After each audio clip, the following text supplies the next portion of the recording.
வணக்கம் நண்பர்களே. தமிழக அரசியலில் அடுத்தடுத்து பல திருப்பங்கள் நடந்துக்கு இருக்கு.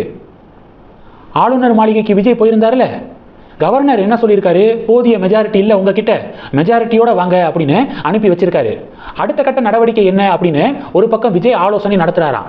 இன்னொரு பக்கம் அண்ணா அறிவாலயத்துக்கு திருமாவளவன், கம்யூனிஸ்ட் கட்சியுடைய தலைவர்கள்லாம் போயிருக்காங்க.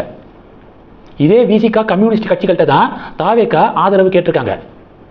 ஆனால் அதனுடைய தலைவர்கள் அண்ணா அறிவாலயத்துக்கு போய் ஸ்டாலினோட ஆலோசனை நடத்தியிருக்காங்க. இந்த ஆலோசனையில் ஸ்டாலின் என்ன அறிவுரை வழங்கியிருக்காரு தெரியுமா? திமுக கூட்டணியிலே தொடருங்க, திமுக விட்டு போயிட வேண்டாம். காங்கிரஸ் தான் திமுக விட்டு விலகிட்டாங்க, கலட்டி விட்டு போயிட்டாங்க, நீங்கள் திமுக கூட்டணியிலே தொடருங்க அப்படின்னு ஸ்டாலின் அறிவுரை வழங்கியதாக செய்திகள் வருது. இனி வரக்கூடிய நாட்களில் இவர்களுக்குள்ள ஒரு ஆலோசனை நடக்கும். கம்யூனிஸ்ட், விசிகா இவர்களுக்குள்ள ஆலோசனை நடத்தி டிவிகே பக்கம் போயிடலாமா அப்படின்னு ஒரு டிஸ்கஷன் இருக்கும். அந்த ஆலோசனைக்கு பிறகு முடிவெடுப்பாங்க.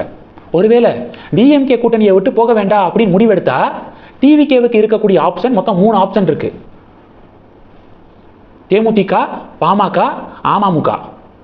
இவர்கள்ட்ட டோட்டலா 5 எம்எல்ஏக்கள் இருக்காங்க. இப்போ விஜய்க்கு தேவை 5 எம்எல்ஏக்கள்.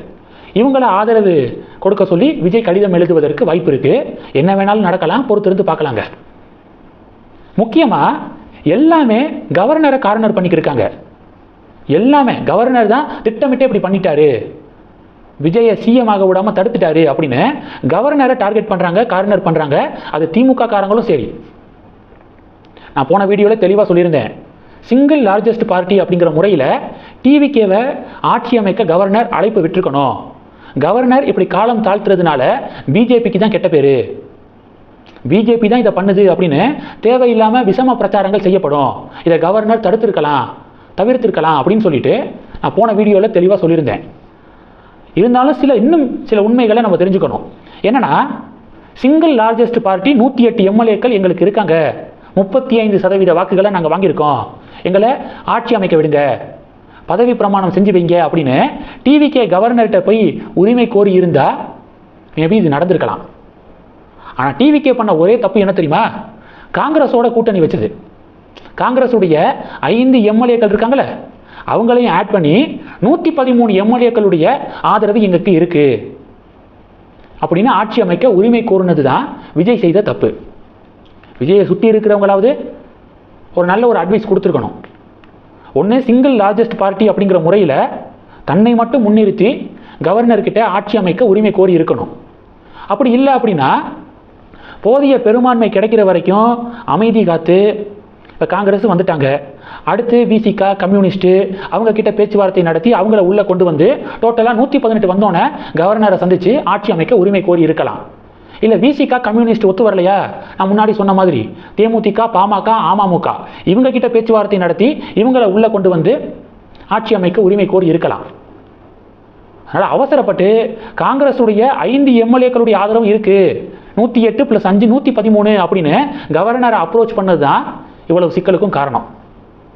கவர்னரும் இந்த காங்கிரஸை முதல்ல பற்றி விடுங்க, சிங்கிள் லார்ஜஸ்ட் பார்ட்டி அப்படிங்கிற முறையில் நீங்கள் உங்களுக்கு பதவி பிரமாணம் செஞ்சு வைக்கிறேன், இவ்வளவு நாள் கேப்பு உங்களுக்கு டைம் தரேன், இதுக்குள்ளே ஃப்ளோரில் நீங்கள் ப்ரூவ் பண்ணணும் மெஜாரிட்டியை அப்படின்னு கவர்னர் ஒரு பெரிய மனசு பண்ணி நடந்திருக்கலாம்.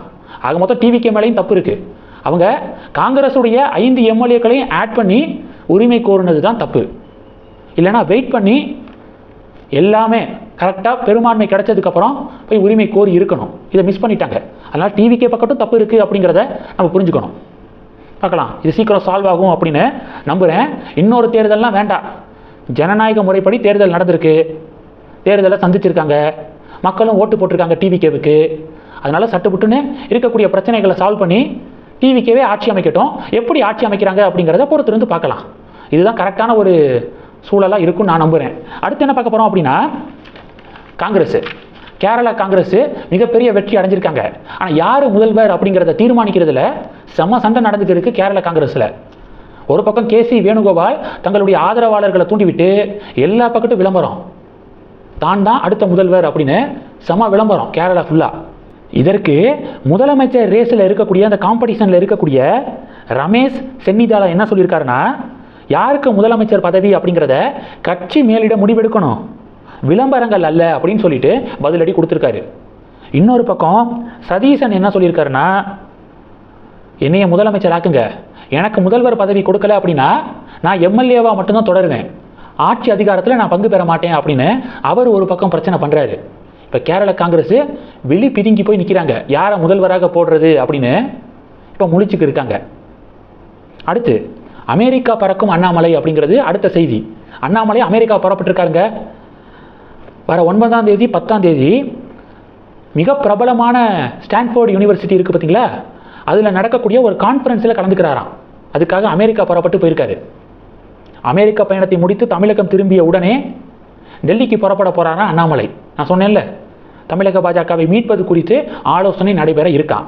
இந்த செய்திகள் எல்லாத்தையும் பற்றி உங்களுடைய பார்வைகளை மறக்காமல் கமெண்ட் பண்ணுங்கள். தொடர்ந்து கணக்கில் இருங்க, அடுத்தடுத்து நிறையா பதிவுகளை பார்க்க போகிறோம். நன்றி. ஜெய் ஹிந்த்.